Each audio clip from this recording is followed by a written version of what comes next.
everyone, and welcome to another episode of the Type A interview. This is a series where I speak to women who have walked the path of most resistance.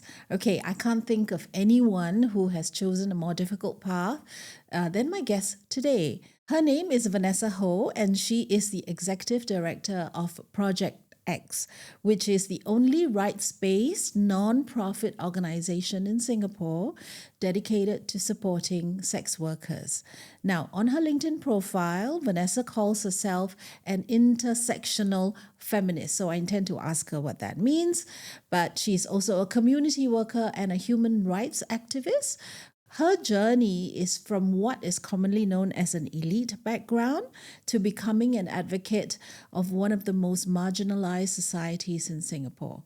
In my view, she makes a fascinating guest. Welcome to the podcast, Vanessa. Thank you so much for having me, Crispina. Hi. Okay, we must start with something I read about you. You said this, but please correct me if I'm wrong, about being in a Bishan bubble. That's your origin story. Is that correct? So let's set the stage for our listeners, right? Yeah. You went to Nanyang Primary, I did, yes. Nanyang Girls School, I did. Victoria, see on paper. Wow. This is a golden, Right. ticket, right? Right. Now you're here doing NGO work, non-profit work, which is so fascinating to me. So maybe start there, with your origin story in a way. Okay. Yeah. Okay. So yes, I think I lived in a Bishan bubble. I don't remember saying this, but it makes sense, right? I think I grew up living in Bishan. And yeah, I went to Nanyang Primary School, Nanyang Girls High, as you know. But I think what I was very acutely aware throughout my education journey was that I was never actually really good enough for these schools. Okay. Because my dad was an alumni of Nanyang Primary. And so in that sense, I already beat the odds of getting into Nanyang Primary School. Of course. Right?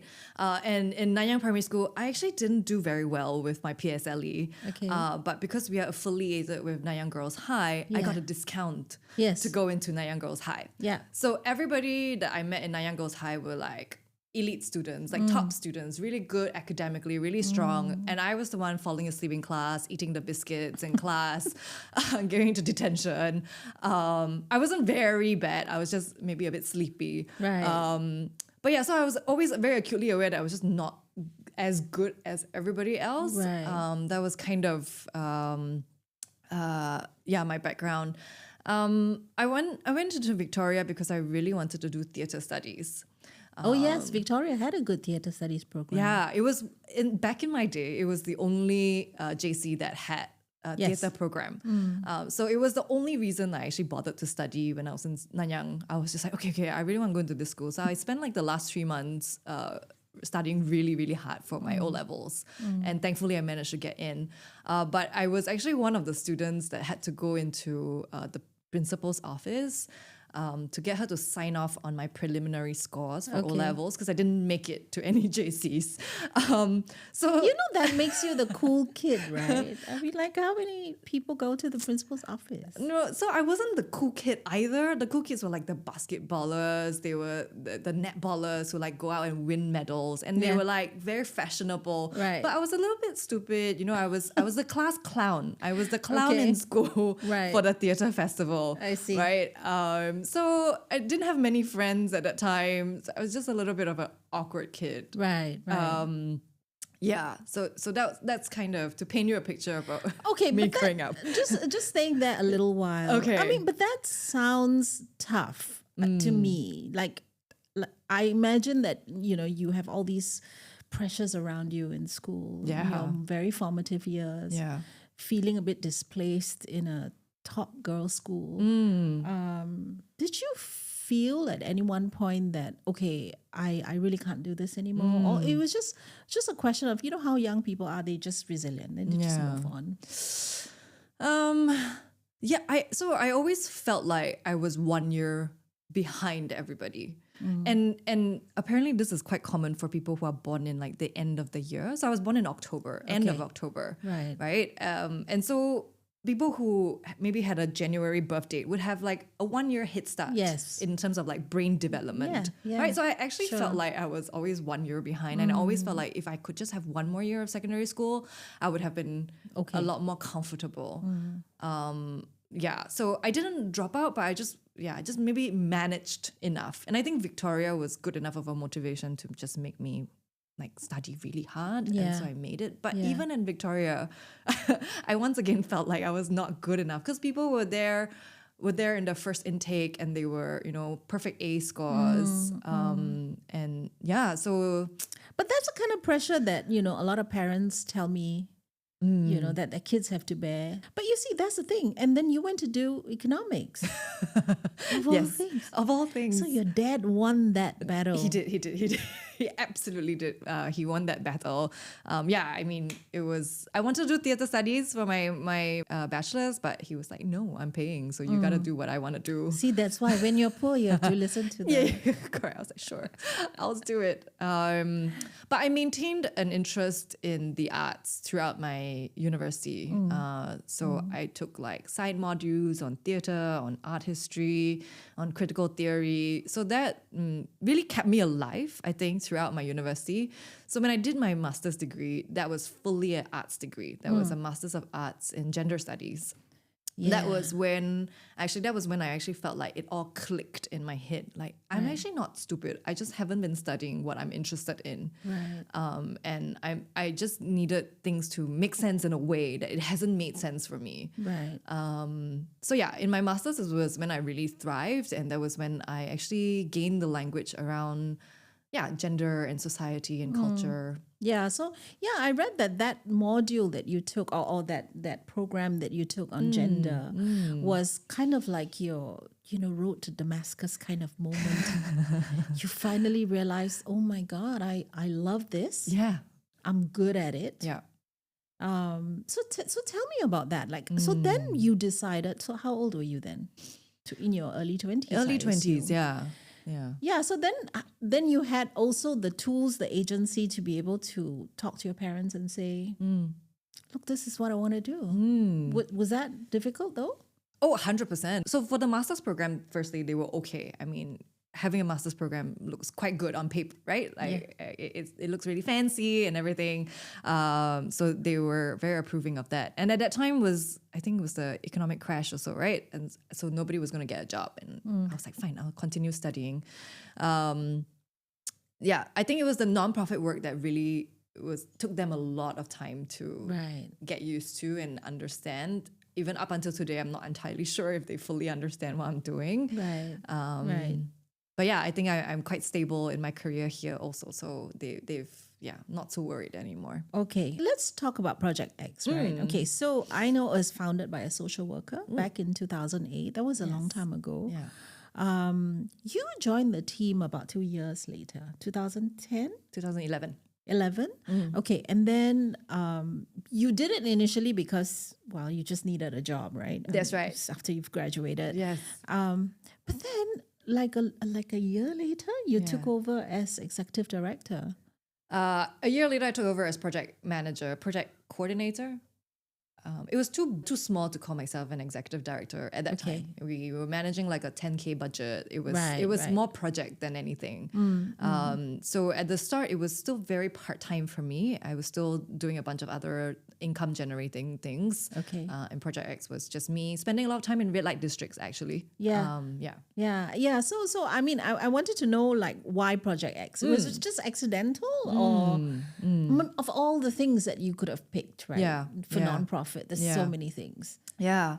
So I knew I wanted to work in the nonprofit world. So after I graduated, I sort of sent my CV to a bunch of places. I sent to Aware, I sent to Home, at that time we still had a UN Women in Singapore. They've rebranded, and I think maybe SCWO, but nobody responded except Home. Home responded, and so I started like a 3 months volunteering stint with them. Okay. And I really enjoyed the work. I thought it was very hands-on, it was very practical, and it also gave me a lot of understanding of the society that we live in. So that was very, very powerful. So yeah, I met the founder of Project X at one of these training school things. And yeah, I just hit it off. And I said, give me a job? And she said, we have no money. And I said, sure, okay, fine, I'll work for free. But yeah, so fast forward 6 months later, she was like, actually, that was not a bad idea. Why don't you take over my role? Right. Yeah. But were you scared? Like, were you like, am I ready for this? Like, or you just embraced it? No, man. I think in your early 20s, you're just like, sure, let's go. Let's do it. Let's do it. Where do you want me now? Geylang, sure, let's go. Changi Village, all right, let's go. Okay, so this is the thing that I need to get my head around, right? Yeah. So you look at you. When I met you, I was like, oh wow, you really sound educated, so cosmopolitan, and then here you are, walking in Serangoon Road and Geylang, and I'm like, I can't reconcile the two, right? Yeah. The minute you open your mouth, I'm sure these people are like, okay, who are you? No, I code switch very well.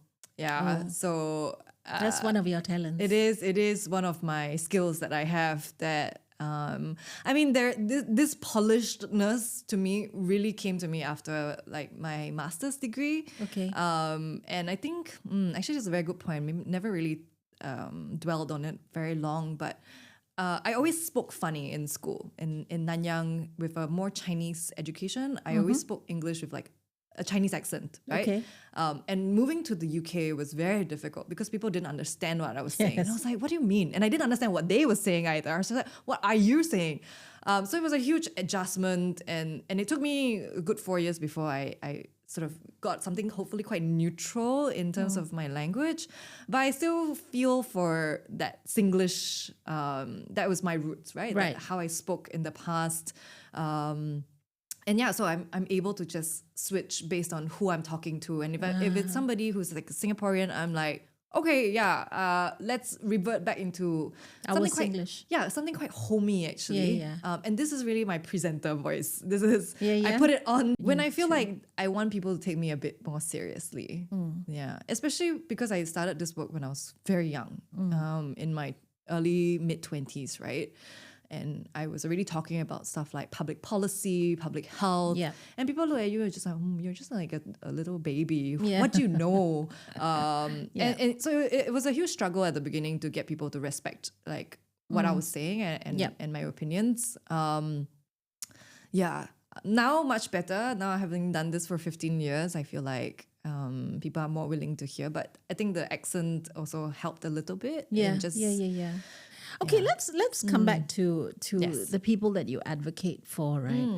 I think of people, places I've donated money to. So children always get my money lah. I mean, I think Yes. everybody, right? Yeah. So families, poverty, people who are disadvantaged, elderly maybe. But when you think of sex workers, people have this almost impossible to scrub out Yeah. discrimination, right? Yeah. Like, why would I help you? Like, it's wrapped up in so much of this morality, behind it. How do you reconcile that? I think people always look at the cause and be like, they chose this, right? They chose this career or this path, then they deserve whatever that comes that they face at work. And this is something that sex workers feel internally also, right? They would say, when we tell them, actually, you should try report police or you can voice out about these kind of things. And they're like, no lah, I know what I'm doing, this is my karma or this is just my occupational hazard. And they were willing to swallow a lot of these kinds of nasty things that happen to them. Yeah. So it's an ongoing journey of really just trying to break that stigma, right? That it basically is stigma of judging this community of people. Is really trying to paint a broader picture of who they are and how they are situated in this economy of ours, right? The society of ours. That they've been here since the days of the British, and even the British accepted that there was a role for sex workers, and they had a very elaborate plan as to which sex worker would serve which community. Right. Even our government also has its own policy with regards to how they want to regulate the industry, right? For them, it's also very public health, right? It's making sure that people get tested for HIV, making sure that they are contained in certain areas such that not everybody knows about it. So it's like kind of an open secret, right? So it's an open secret to the extent that they accept that this is necessary in our society, right? They don't say it, but otherwise, why spend all these bureaucracy to maintain an industry? Yeah, and obviously the women themselves, and predominantly women, there are some men, but majority are still women, for various reasons, right? Whether it's the lack of formal education, whether it's a lack of employment opportunities, whether they come from our neighboring countries. We do have a lot of migrant sex workers in our country, and the exchange rate works. Sex tourism is a big thing, as much as we don't want to admit it. Men do go overseas for sex tourism, and that creates a demand, but that also creates opportunities for them to bring their business ideas here also, right? So it's a huge thing, and sex workers, I feel like, always just get the short end of the stick, right? People accept that there is a need for them, but they don't accept that there is a need to protect sex workers.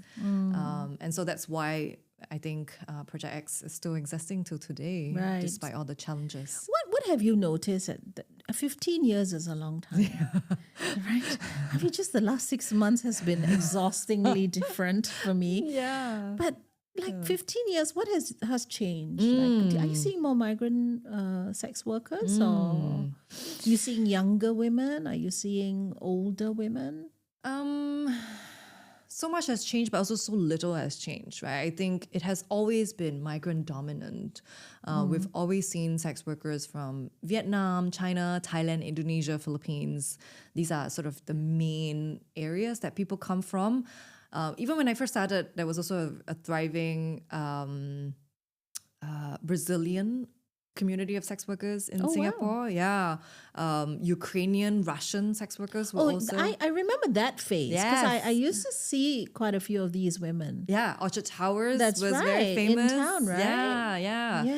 Yeah, so Orchard Towers, actually, it's completely revamped right now. But for a good 30 years, it was the red light district for a certain group of client base. Correct. Right? Yeah. It's not so much for the local customers. It's really US Navy, business travelers. A lot of Koreans, Japanese, Indian expats. That was their go-to area. Yeah, So where do they go now that the church has taken over? yeah, right. There's a huge dispersion. So we don't see the Ukrainians and the Russians after the war. Your clientele is also changed, I suppose. Yeah. Okay, I'm quite interested in this, because I recently read that OnlyFans has posted incredible profits. So people are also so-called selling their wares online, like in a one-to-one kind of way. Yeah. And it feels almost like another lifetime that you had to hawk at some street corner. Yeah. You know what I mean? Yeah. But do you think there will always be a space for that? Personal, like you just, at Geylang or wherever women or men look for these services? Yeah.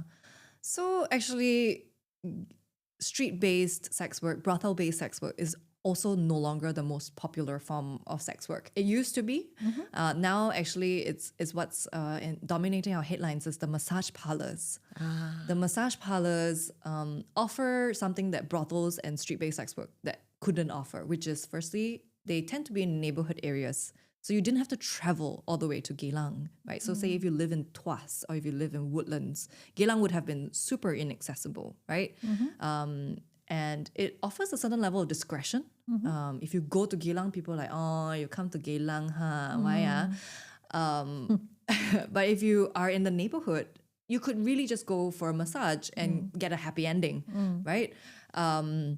So that form of sex work, I feel like, is the dominant form of sex work right now. And for the women, it's also safer because they're no longer isolated. Say if they were on the streets, you could be accosted by passerbys. Right. But in a massage parlor, you're still you can close the door, right? And you can gain some level of safety. The massage parlor ladies often say that, if they open their door and they scream, if something happened to them inside, there are people, right? In the mall or in the corridors that they have someone they can scream to. Right. Rather than working alone in a hotel, for example. Right. So it has become a very good model, and your access to sanitation. You have a tap, you can wash your hands, you can shower, whatever. So that is the dominant form. I think OnlyFans that you're talking about, firstly, the internet has always had sex on it. Yes.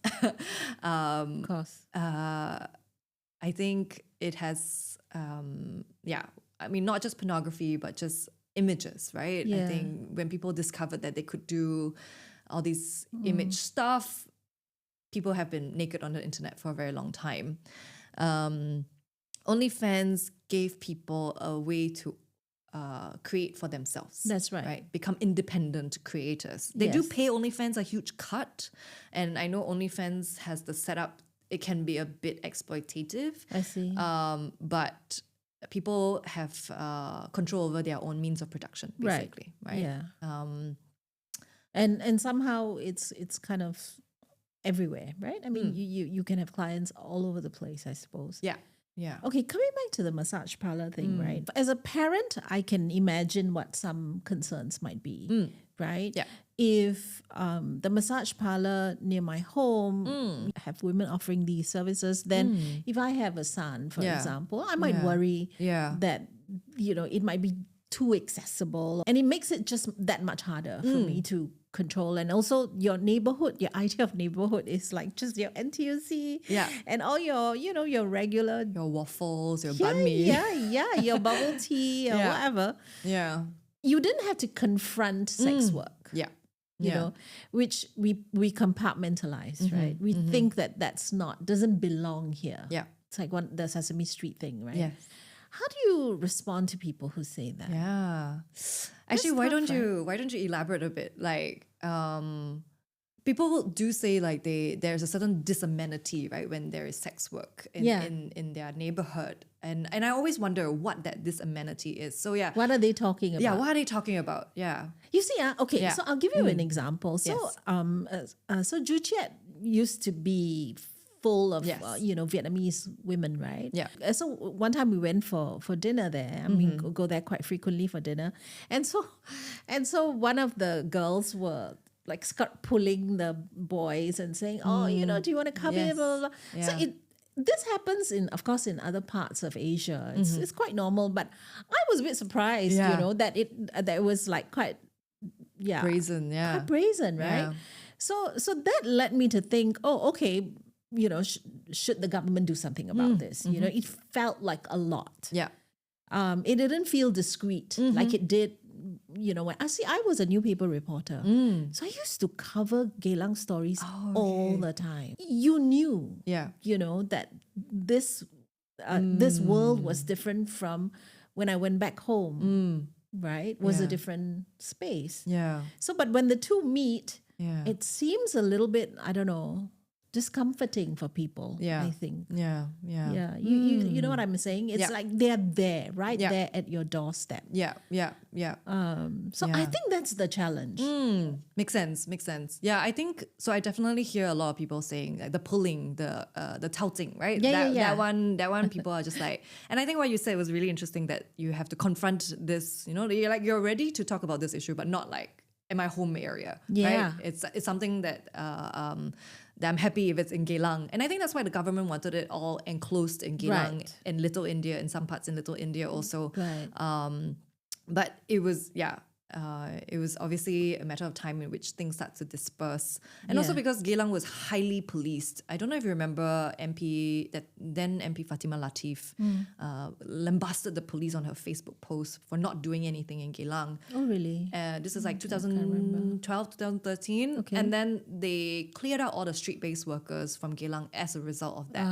And I think that was in my opinion, the start of the dispersion of the sex industry, together with the internet, right? Together with the advancement of like all these chat groups and social media, that really helped to move things away from centralized locations. Right.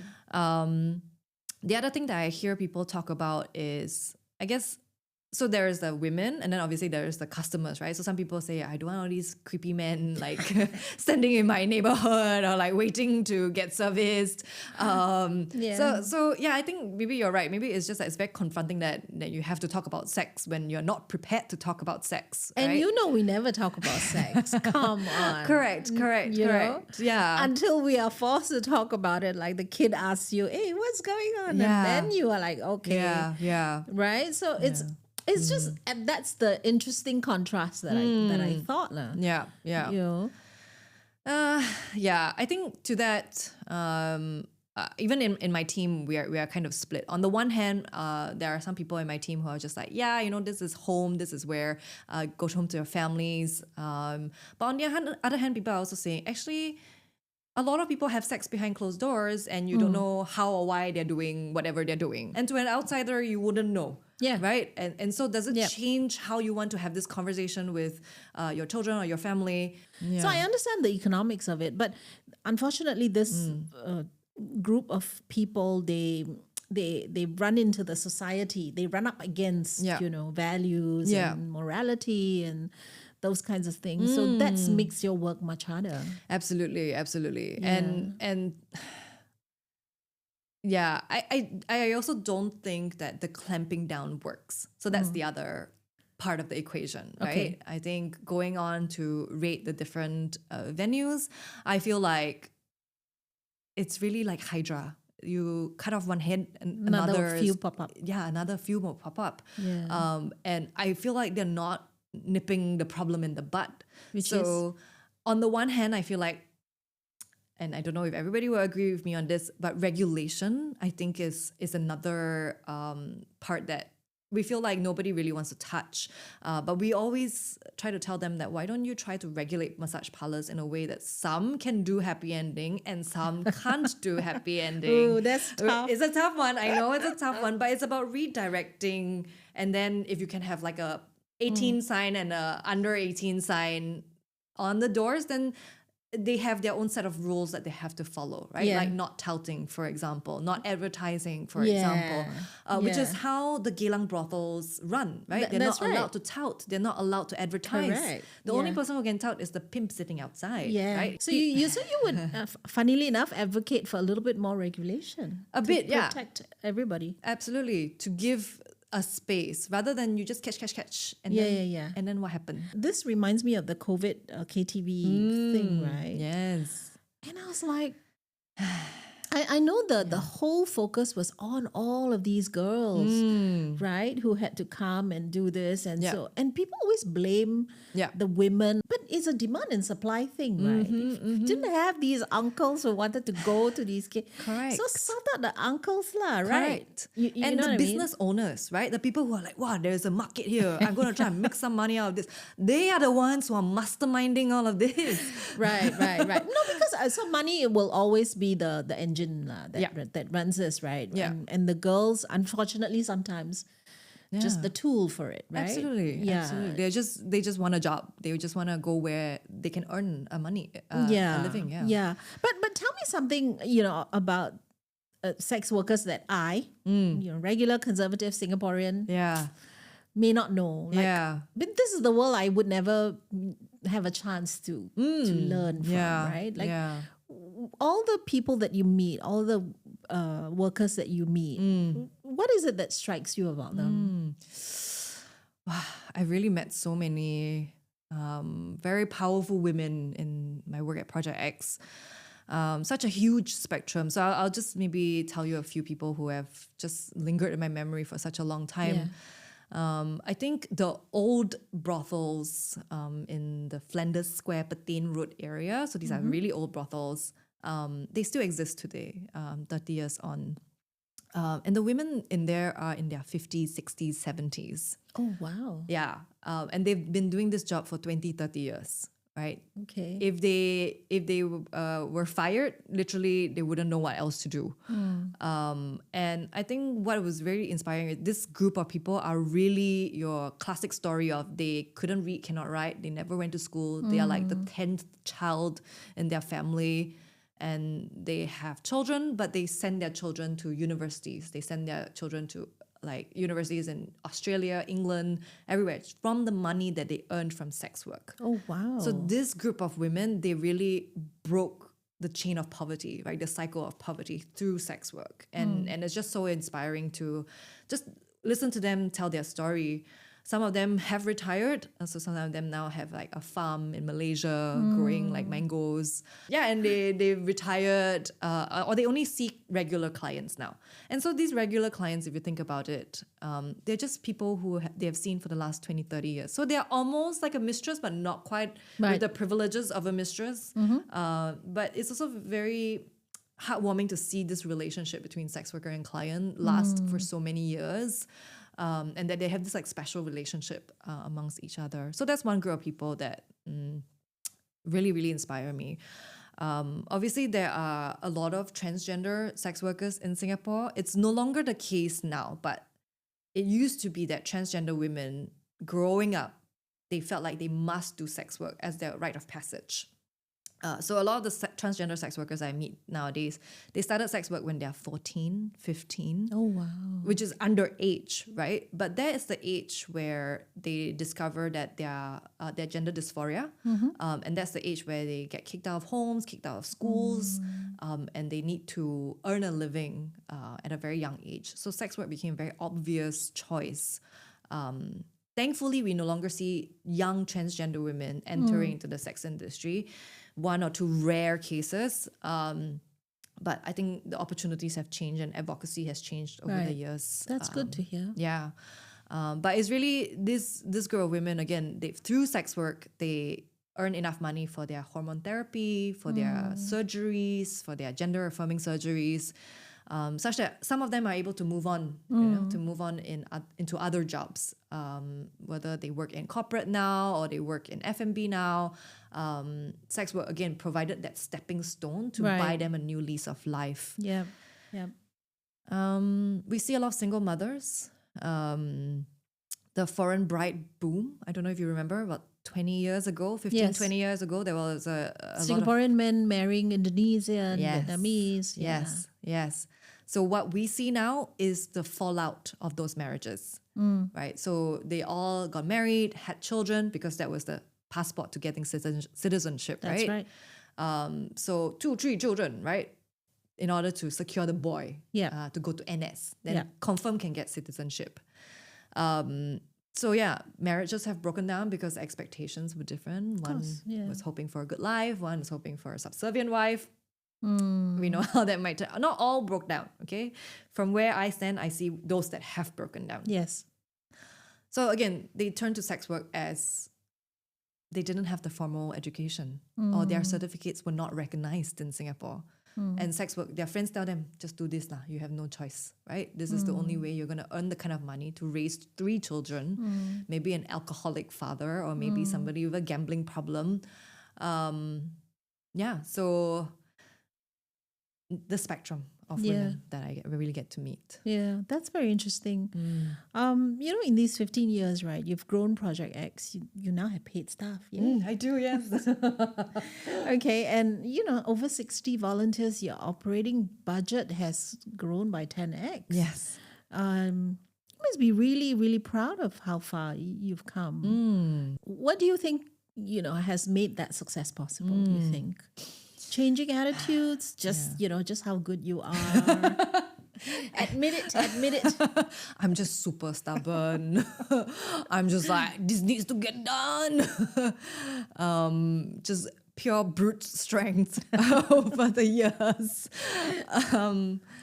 No, but I think one thing that has really helped me is that I did come from a slightly academic background. And so there was space for me in the universities to like give talks to students, right? I would do like guest lectures every once in a while. Sociology students love us. Political science students love us. Social work students are starting to love us. They didn't always love us. And so just talking to students, and students are in this beautiful place where they're willing to learn new things and broaden their perspectives. Not all, but most. And so that's where we get students to come on board, to volunteer, to intern. And we really offer students an opportunity to see a part of Singapore they would have otherwise never seen, right? Or would have only seen from one particular perspective, right? And so people who have come to intern and volunteer with us, they've been so important to help keep the mission going, right? They're the ones who help us with casework with the sex workers, but also go and talk to their friends and families about the cause. They go and tell their teachers to invite us back again, or they help us design things for distribution. But also, I think what's important for me was building relationship with sex workers themselves. The majority of the sex industry is made out of migrant workers, but there are still a solid group of Singaporeans in the sex industry.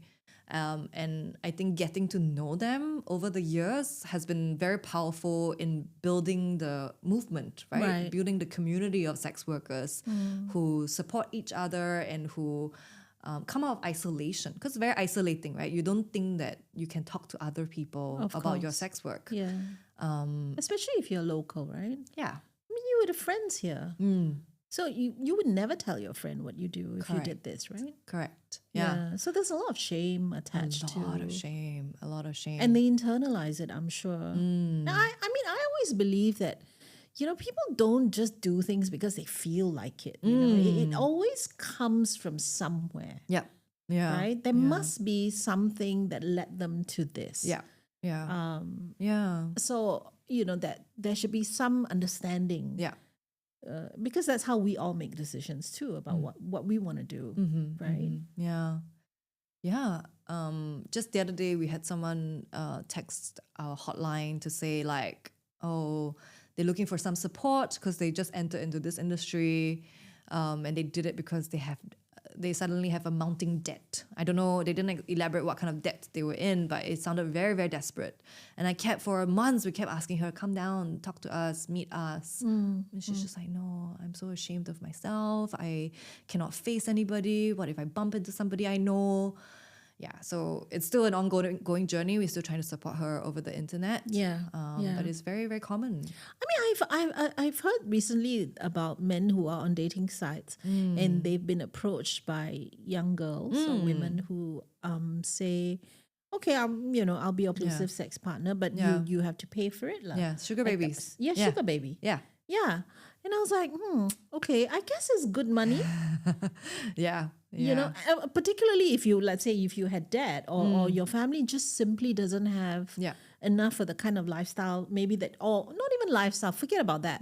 Just, living expenses, education, right? Private education in Singapore is super expensive. So if you couldn't make it to like one of the big 4 universities, big 5 universities now, like you would have to fork out a lot of money for a private education. No, what I'm saying is, of course, you could work in Starbucks, right? Yeah. For sure, you could. Yes, you could. You could. Yes, you could do. Any number of things, but the lure of larger sums of money. That's right. For a lower amount of effort. Yes. Arguably. I don't know about lower amount of time. Lower amount of time. Okay. Yeah. Like Starbucks, you work like 12 hours and then you earn $100 a day. You could earn $100 in an hour. That's the lure, right? Which is tough to deal with, right? Because which probably explains why this young woman is struggling to come to terms with it. My main podcast is on AI and tech. But so tell me a little bit about your thoughts. Where we are. Do you think this will transform? Your area of work? Number one, non-profit. I'm sure your work has become, and all your admin stuff has become easier in a way if you've learned the tools. Have you?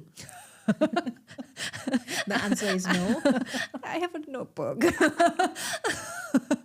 I am very analog. Many people would recognize themselves in you. I think so. I have adopted, some AI tools, not a lot. Yeah. I do think you need to be of a certain size to really make full use or have the resources to even adopt AI. I think we are in an we're still very, very small. Yeah.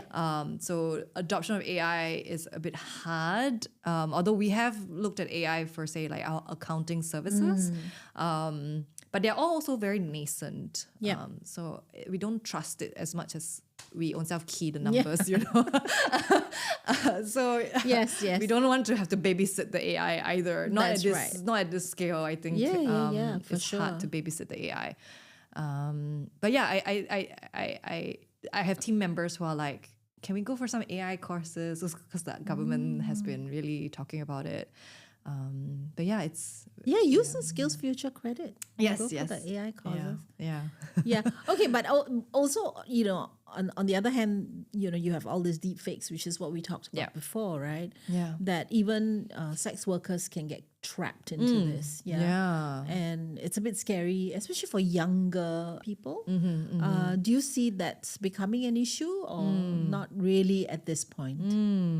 I think the biggest problem in terms of sex and sexuality in society and AI is really that we haven't quite built a culture of consent in society, in my opinion. Tell me more. What do you mean? I feel like we haven't normalized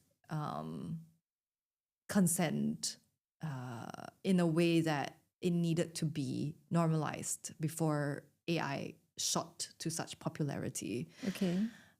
So basically what deepfakes are is non-consensual images, right? Sexual images, whether it's sexualized, whether it's superimposed, whatever it is. And what is lacking is consent, right? And I feel like, okay, so one part of my background that maybe has been buried by the internet is that I used to organize Slut Walk. Do you remember Slut Walk in 2011? That's vaguely familiar. 13, yeah. This Toronto police officer told a group of women, don't wear short skirts if you don't want to get raped. Oh, yeah. Right? And that's right. set off like it wasn't a very popular movement, but it really highlighted rape culture and victim blaming, right? The idea that if something bad happened to you, you deserved it. Yeah. Right? Which parallels what sex workers have to face, right? When they get raped, people tell them, you do this line, you deserve it. And so it's this normalization of sexual violence across all these years that I feel like AI is not addressing. In fact, it is crystallizing this rape culture. Yeah, exactly, right? Yeah. And Grok really, how many images did it create in such a short span of time? Yeah. So it really supercharged the non-consent. Right? And I think for me that's the most worrying. Yeah. Right. No. So okay. So you're saying that we never really talked about consent properly, even before AI came along. Not say just about sex workers, but even in relationships, right? So I've heard of cases where two people are in a relationship and they take intimate photos of each other, and then the relationship ends, and then somehow the images go out, right? So the blame is that, but why did you agree to pose with your boyfriend at the time? Yeah. Right? It sounds like such a stupid thing to do. Correct. But it was intimate, right? In that relationship setting. And the consent was not sought for it to be public. So we kind of don't talk about this consent idea. Even young people when they date, there's this issue of consent, right? Or like, can I do this? Is this okay? Yeah. They just whatever they watch, I guess. Yeah. They just use it in real life. So is that what you're saying? Like the basis of understanding what consent is not even clear. I think there is that. I think the basis of what consent is not clear. But on a more structural level, I don't know if there are sufficient structures in place to respect consent, to create structures such that consent is built into the system. Because that's what AI does, right? It learns from systems, right? And language, right? So that it can do all this deepfake is because it has learned the non-consent over the years. Right? I was just reflecting on this topic last night, and I was like, even when I was a child, I remember seeing like images of celebrities superimposed on nude bodies. Right? That was OG. That was the original kind of deepfakes. And how did Grok do it is because so many people kept doing that kind of superimposition that AI was able to learn it. Right? But on the other hand, did we have systems built to say censor non-consent? Did it have systems to say like you own your data, you own your likeness, you own your images, such that if any of this appears on the internet without your consent, it gets taken down immediately? That technology exists, but it was not replicated in a way that the superimposition of nude bodies was replicated. Does that technology even exist? You see, everybody was doing all this Studio Ghibli. Do you remember? Yes.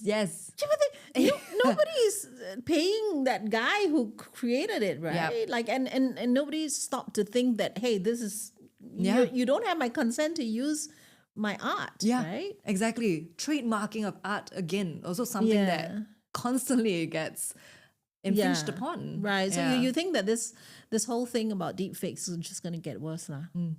Yeah, unless until it bursts, until, I don't know. I feel like it's too late to build the systems, but I also think that there is work to be done to try and like throw spanners in this direction. I do think there's still hope. I have to have hope. There's this blind optimism, hope that keeps me going, really. That's what makes you good at what you do, right? Okay, last one, maybe 30 seconds. Okay. If you reflect back on your life and the things you have learned, what would you say was your biggest lesson? Like, the biggest lesson that I've learned? Wow.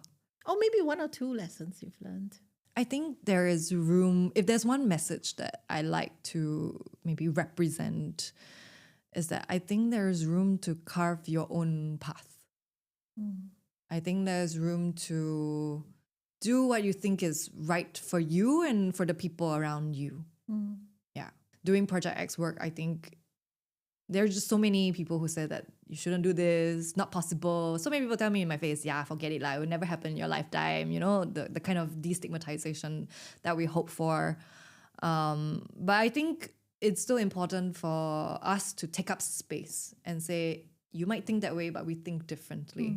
And we will continue to do the work for so long as there are people who are part of our community and part of our cause, who want to volunteer their time, who want to donate. I think there are still people who want that, and we will continue to take up this space. Right. And you attract people, right, who also believe in the same thing as you do.